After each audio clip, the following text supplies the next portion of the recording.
来看高雄市3档前举办振兴嘉年华活动，民众买物件发票会当摕去登记抽现金抵用券。有一对母仔就登记2100条假发票的资料，嘛，互因抽到3万块的现金券，已经摕去换。落尾市政府才发现是假发票，请检调来解执。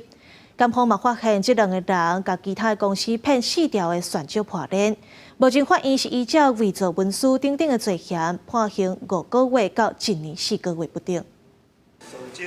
2020年6月，担任高雄市长的韩国瑜提出进行购物嘉年华活动头一步得奖者。这个活动为6月初1到8月底，上网络订了伫高雄消费满500块的发票号码，都抽奖的资格，上侪当得到1万块的现金抵用券。不过有一对母仔伫活动期间订了2099笔假发票了后，抽到3万块的现金抵用券，再个以变做的假发票兑换成功。被告2人在本院审理中虽然均否认犯罪，然法官审理后认为，依照被告参加抽奖所留的个资以及其他证据，可以认定被告有犯上开犯行。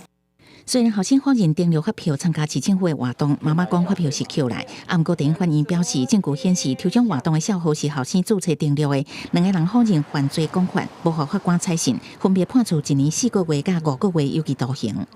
抽奖规则与机制进行调整，且有第三方公正单位见证，有效杜绝伪造行为。检察局表示，当时抽奖流程是民众订了发票了后，再去翕实体发票的相片传到系统。领奖的时阵嘛爱原发票摕来查核，防止假造。不过好亲像变做了后的发票，第一时间无法度判断，才会让人换走抵用券。未来若是有类似的活动，无排除会阁增加这2个验证流程，阁搭配第三方公证单位来协助防止假造。记者综合报道。